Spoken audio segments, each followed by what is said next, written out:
Assalamualaikum warahmatullahi wabarakatuh. Saya Firda Sri Kemala akan menjelaskan PPT mengenai Career Development Roadmap saya.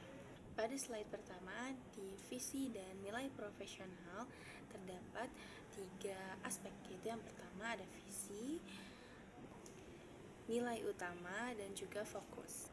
Visi karir saya adalah menjadi fasilitator masyarakat yang adaptif, kolaboratif, dan mampu menciptakan proses belajar yang relevan dengan kebutuhan komunitas.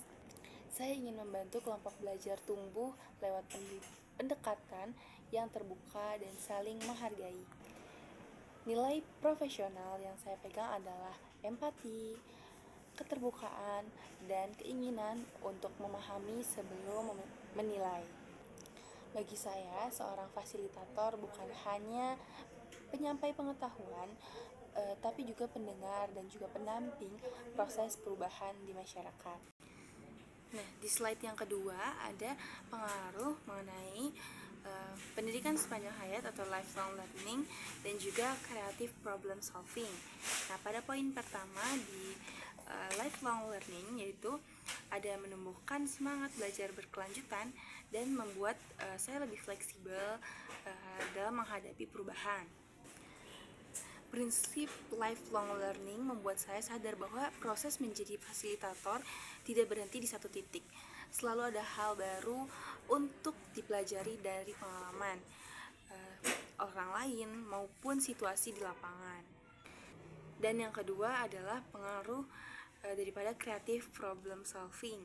Nah, yang pertama itu melatih berpikir terbuka dan sistematis, mengubah cara pandang terhadap konflik menjadi peluang kolaborasi, dan mendorong penerapan solusi inovatif dalam fasilitasi masyarakat. Nah, melalui kursus creative problem solving, saya belajar untuk berpikir lebih terbuka, lalu sistematis dalam menghadapi tantangan.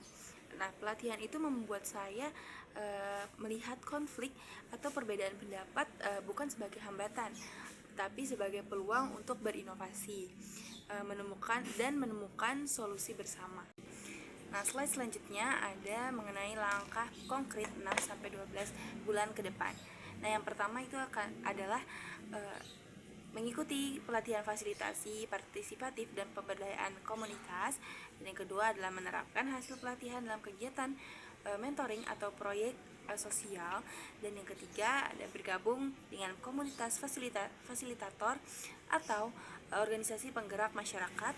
Dan yang keempat yaitu membuat refleksi dan dokumentasi proses fasilitasi secara rutin. Dan yang terakhir mengembangkan portofolio pembelajaran sebagai bentuk continuous growth. Melalui langkah kecil tersebut, saya ingin terus menumbuhkan kompetensi dan karakter saya sebagai fasilitator yang berdampak. Saya percaya menjadi fasilitator berarti terus belajar, beradaptasi, dan tumbuh bersama masyarakat. Karena setiap pengalaman adalah kesempatan untuk tumbuh dan memberi dampak nyata bagi masyarakat. Saya Firda Sri Kemala, sekian, terima kasih. Wassalamualaikum warahmatullahi wabarakatuh.